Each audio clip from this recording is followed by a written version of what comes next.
When we're adding makeup to the airbrush, you want to make sure to tip the needle end downward a little bit because our goal is to just put enough makeup in to cover the needle in the inner well. All right, so key factors of applying brush with the TEMPTU One. Number 1, keep that airbrush moving at all times. Number 2, gently pull back on the soft touch control. And number 3, build your intensity lightly. Light, buildable layers. Let's get started. Power on your device and choose the area of placement that works for your facial structure. I typically prefer to start back by the hairline and work my way forward, and always keeping that moving in light, small, controllable, overlapping circles. Let's readjust and aim just where we want the blush to go. And then we gently pull back on the soft touch control and keep it moving for layer 1. Okay, so that's a light layer and it's gonna take some time to build it to any kind of intensity. We're gonna go to layer 2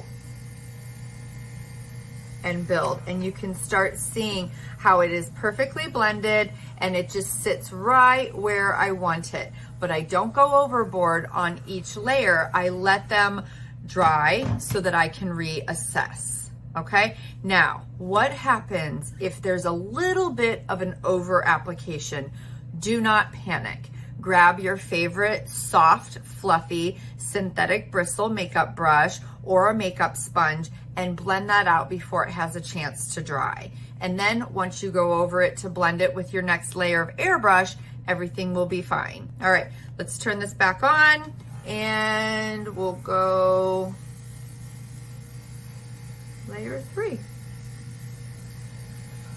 Okay, now I've taken my hand off of the soft touch control and I'm continuing with the airflow so that I can make sure it's nice and dry and you can see the difference between the two sides. Okay, let's go ahead and do the next side.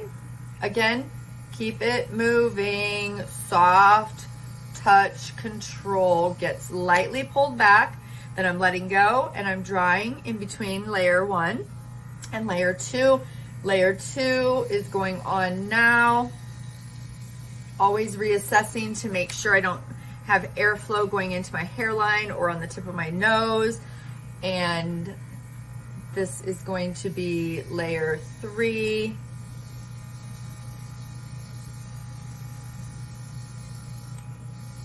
We are going to even that out, and I think we're ready to go. Anytime you're going from a darker shade to a lighter shade, you might want to consider using the cleaner in between that shade change, or anytime you're going from a shimmer to a non-shimmer. Okay, let's go ahead and clean the airbrush.